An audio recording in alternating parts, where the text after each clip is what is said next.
وما النصر إلا من عند الله العزيز الحكيم। Ayatollah Ali Khamenei বর্তমান বিশ্বের সবচেয়ে আলোচিত নাম। বলা হয়ে থাকে আধুনিক ইরানের ইতিহাসে সবচেয়ে প্রভাবশালী ও দীর্ঘমেয়াদে ক্ষমতায় থাকা রাজনীতিক ও ধর্মীয় নেতার নাম আয়াতুল্লাহ আলী খামেনি। 1989 সালে সর্বোচ্চ নেতার দায়িত্ব গ্রহণের পর থেকে আজ পর্যন্ত তিনি ইরানের রাজনৈতিক, ধর্মীয় ও কূটনৈতিক নীতি নির্ধারণের কেন্দ্রে রয়েছেন। 4 দশকের বেশি সময় ধরে তিনি শুধু ইরানের ভেতরের পরিবর্তনের সাক্ষী নন, বরং আন্তর্জাতিক অঙ্গনে দেশটির অবস্থান ও রূপান্তর করেছেন নিজের দৃষ্টিভঙ্গি ও সিদ্ধান্তের ভিত্তিতে। আলী খামেনির জন্ম 1939 সালের 19 এপ্রিল ইরানের মাশহাদ শহরের এক ধর্মীয় পরিবারে।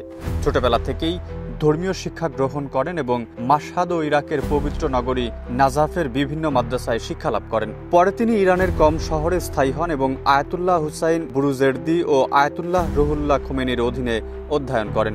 60 ও 70-এর দশকে তিনি শাহ মোহাম্মদ রেজা পহলভীর শাসন বিরোধী গোপন আন্দোলনে সক্রিয়ভাবে অংশ নেন। এর ফলে বহুবার গ্রেফতার ও শাহের গোপন পুলিশ সংস্থা সাভাকের হাতে নির্যাতিত হন।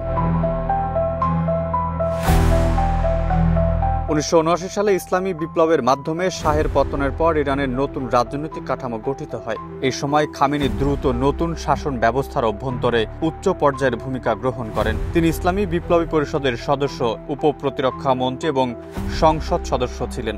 1981 সালে একটি হত্যা চেষ্টায় গুরুতর আহত হন। একটি মসজিদে বক্তৃতাকালে টেপ রেকর্ডারে লুকানো বোমা বিস্ফোরণে তার ডান হাত স্থায়ীভাবে পঙ্গু হয়ে যায়। একই বছরের আগস্টে ইরানের প্রেসিডেন্ট মোহাম্মদ আলী রাজাই ও প্রধানমন্ত্রী জাভাদ বাহনার নিহত হলে খামেনি প্রেসিডেন্ট নির্বাচনে অংশ নেন এবং নিরঙ্কুশভাবে জয়লাভ করেন।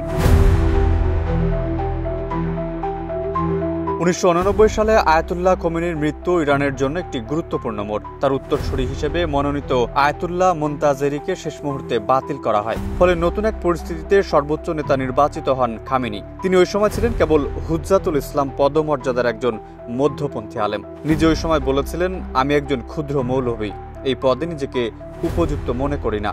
তবে সংবিধানে পরিবর্তন এনে শীর্ষ ধর্মীয় মর্যাদার চেয়ে রাজনৈতিক প্রজ্ঞা ও সময়োপযোগী দৃষ্টিভঙ্গিকে গুরুত্ব দেওয়া হয়। সেই পরিবর্তনের মাধ্যমে খামেনির উত্থানকে বৈধতা দেওয়া হয়।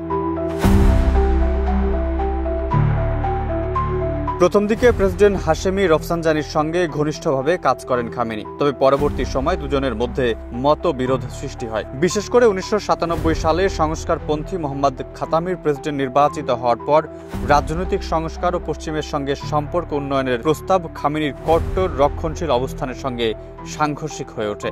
2009 সালে বিতর্কিত নির্বাচনের পর গড়ে ওঠা গ্রিন মুভমেন্ট ছিল তার শাসনের সবচেয়ে বড় চ্যালেঞ্জ। নির্বাচনে মাহমুদ আহমেদিনেজাদের বিজয়ের বিরোধিতা করে লাখো মানুষ রাস্তায় নেমে আসে।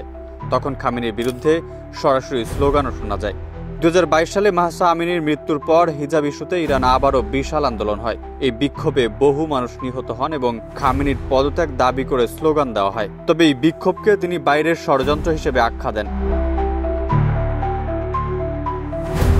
2013 সালে হাসান রুহানি প্রেসিডেন্ট হলে খামেনি কিছুটা নমনীয় অবস্থান নেন এবং যুক্তরাষ্ট্র সহ পশ্চিমা বিশ্বের সঙ্গে পারমাণবিক চুক্তির আলোচনায় অনুমতি দেন। 2015 সালে স্বাক্ষরিত হয় বহুল আলোচিত যৌথ কর্মপরিকল্পনা বা 6 পরাশক্তির সঙ্গে পারমাণবিক চুক্তি।